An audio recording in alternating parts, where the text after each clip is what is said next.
This is the first night of a 5-city tour. We kicked this off in Washington, D.C., which was not part of the tour, during Congressional Black Caucus weekend, and I hosted that event. We had a couple of the airmen with us, and you will actually meet one of the original airmen tonight. Bring it slow.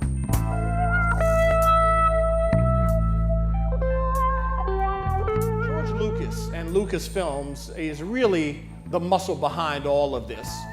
George Lucas has been very dedicated to telling this story.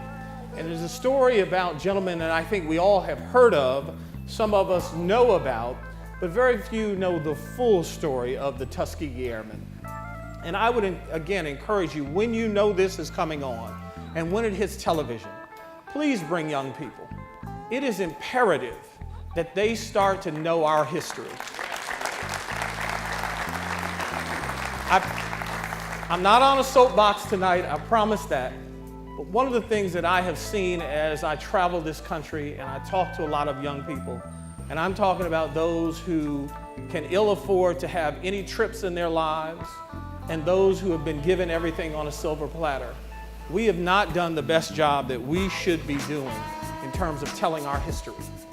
We have to acknowledge and start to understand that there were men and women who came before us who are proud and strong and should be put on a pedestal, should be honored as heroes, and should be emulated even to this day. Well, the WWll documentary does document the trials and travails of the Tuskegee Airmen. It's a dedication to our excellence, the way in which we help to break segregation. It also talks about the fellowship that we had as Tuskegee Airmen, and also talks about how our collective activity led to integration in the military. It's very dramatic. The interviews are very clear, and anybody who sees this has to know that the Tuskegee Airmen were the very, very best.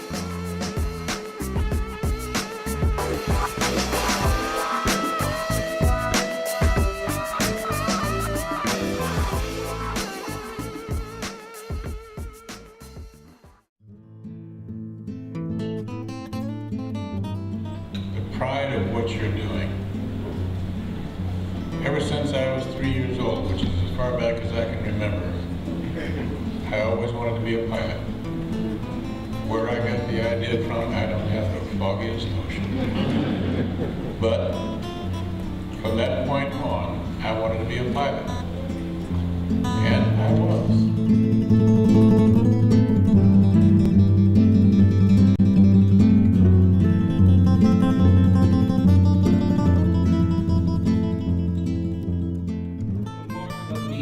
Tuskegee Airmen, in terms of that drive, that sense of accomplishment, and just doing whatever you needed to do in America.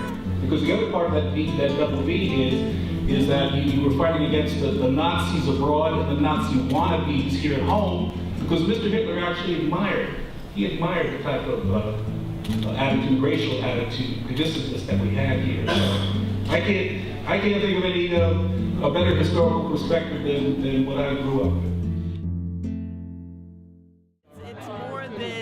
Just a documentary.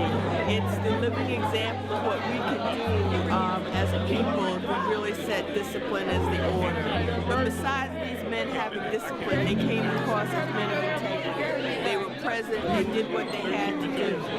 And that's what we have to expect from African American men today. It can't be a standard that we can let go of.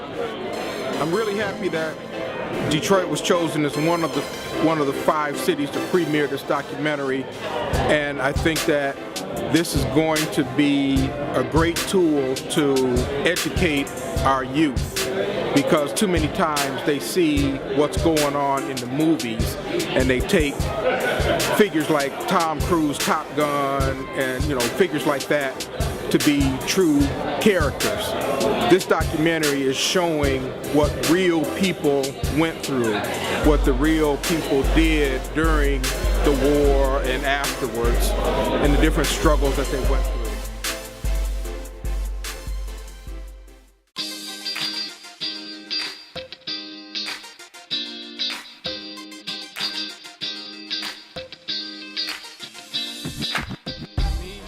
alumnus of Tuskegee University. It's just wonderful to, continue to pay homage to the Tuskegee Airmen and everything they've done for my alma mater and for America. Seeing everything coming to fruition in Hollywood and the entertainment industry is, of course, like a labor of love for everybody. As a community, we're very excited about seeing the Tuskegee alumni come, to the big screen and people pay homage to them on an international scale again now in the 21st century.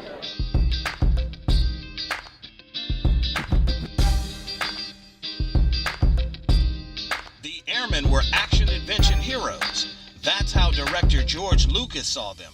Even when Hollywood said no, women called them sexy, and the enemy called them many things, but they called themselves the Tuskegee Airmen.